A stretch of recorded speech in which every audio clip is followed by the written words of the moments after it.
नमस्कार, मैं इंद्रजीत पाल गिरमिटिया चैनल में आपका स्वागत है। दोस्तों, आज हम बात करने वाले हैं मॉरिशस के अराइवल डे के बारे में। मॉरिशस प्रतिवर्ष 2 नवंबर को अराइवल डे अर्थात आगमन दिवस के रूप में मनाता है। आज के ही दिन हिंदुस्तानी गिरमिटिया मजदूर मॉरिशस की जमीन पर पहुंचे थे।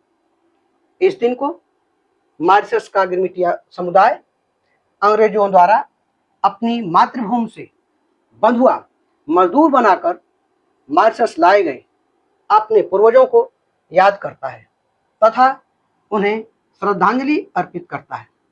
दोस्तों, 9 सितंबर 1834 को कोलकाता बंदरगाह से एटलस नामक जहाज 36 धनगर गिरमिटिया मजदूरों को लेकर मॉरिशस के लिए रवाना हुआ था, जो करीब 2 महीने के समुद्री सफर के बाद हिंदुस्तानियों को लेकर 2 नवंबर 1834 को पोर्ट लुइस के कुली घाट पहुंचा, जो अब अप्रवासी घाट के नाम से जाना जाता है।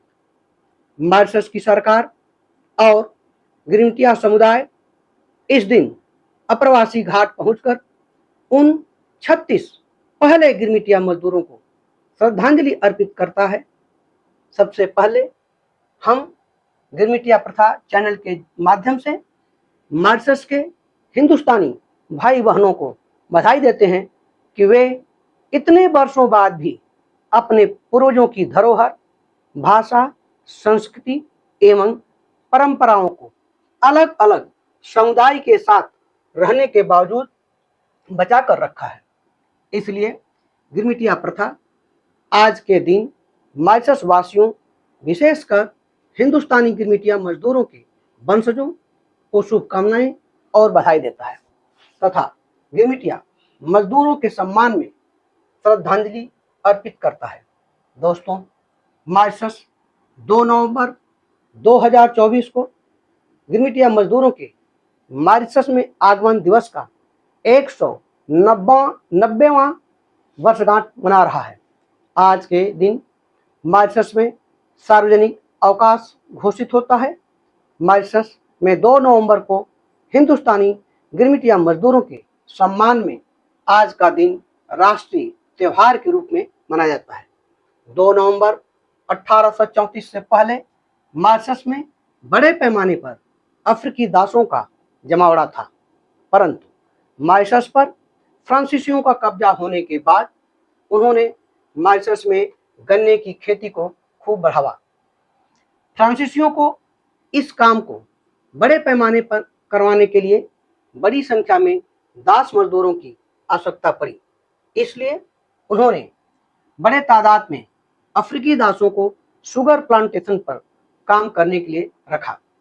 1810 में जब मॉरिशस पर अंग्रेजों ने कब्जा जमाया तो उस दौरान मॉरिशस की कुल आबादी का 80% मेडागास्कर और पूर्वी अफ्रीका के लोगों की थी। फरवरी 1835 में मॉरिशस में दास प्रथा को समाप्त कर दिया गया। परिणाम स्वरूप शुगर प्लांटेशन पर काम करने वाले अफ्रीकी अश्वेत आज़ाद हो गए, जिसके चलते शुगर प्लांटेशन पर काम करने वाले मजदूरों की अचानक से कमी हो गई। मजदूरों की इस कमी को पूरा करने के लिए अंग्रेजों ने इंडेंचर सिस्टम के नाम पर दास प्रथा की एक नई व्यवस्था शुरू की। अंग्रेजों की इस व्यवस्था ने दासता का एक नया रास्ता खोल दिया, जिसका सबसे अधिक शिकार हिंदुस्तानियों को होना पड़ा। इस व्यवस्था के तहत इंडेंचर लेबर को दासों के स्थान पर गन्ने के खेतों पर काम करने के लिए लगाया गया। अश्वेत दासों और गिरमिटिया मजदूरों में अंतर मात्र इतना था कि गिरमिटिया मजदूरों का कॉन्ट्रैक्ट पीरियड समाप्त होने के बाद वे आज़ाद हो सकते थे, जबकि अफ्रीकी अश्वेत दासों के लिए यह पूरे जीवन भर की गुलामी थी। हिंदुस्तानी गिरमिटिया मजदूरों को 1834 में भारत से मॉरिशस ले जाने का सिलसिला जो अंग्रेजों ने शुरू किया उसे मॉरिशस तक ही सीमित नहीं रखा, बल्कि अपने सभी कॉलोनियों में लागू कर दिया और लाखों हिंदुस्तानियों को बहकाकर, फुसलाकर, लालच देकर तथा कुछ को अगवा कर भारत से बाहर विदेशी जमीन पर भेज दिया।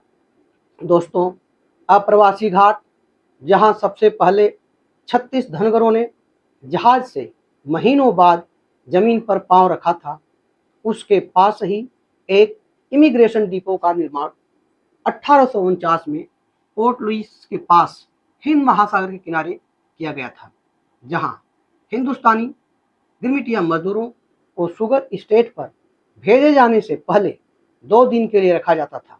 पहले यह स्थान कुली घाट के नाम से जाना जाता था, जिसे 1982 में मॉरिशस की सरकार ने नाम बदलकर अप्रवासी घाट कर दिया। बाद में इस ऐतिहासिक स्थान को 2006 में यूनेस्को की विश्व धरोहर में शामिल कर लिया गया। मॉरिशस के इस अप्रवासी घाट पर 1834 से लेकर 1920 के बीच करीब 100 सालों के दरमियान 4.5 लाख हिंदुस्तानियों ने अप्रवासी घाट पर पांव रखा। आज़ादी के बाद मॉरिशस की सरकार ने हिंदुस्तानी गिरमिटिया मजदूरों के सम्मान और उनकी याद को सजोने के लिए इस घाट का जीर्णोद्धार कराया तथा उनकी याद को कायम रखने के लिए इस घाट को राष्ट्रीय धरोहर घोषित कर दिया। अप्रवासी घाट के पास ही गिरमिटिया मजदूरों की याद को सजोने के लिए एक म्यूजियम बना हुआ है, जिसमें गिरमिटिया मजदूरों के उपयोग से संबंधित सामानों को रखा गया है। मॉरिशस का ऐतिहासिक अप्रवासी घाट भारत और मॉरिशस के मधुर संबंधों का एक विरासत है। दोस्तों, आज के लिए बस इतना ही। फिर मिलते हैं अगले अंक में गिरमिटिया से जुड़ी किसी और कहानी के साथ। तब तक के लिए धन्यवाद। नमस्कार।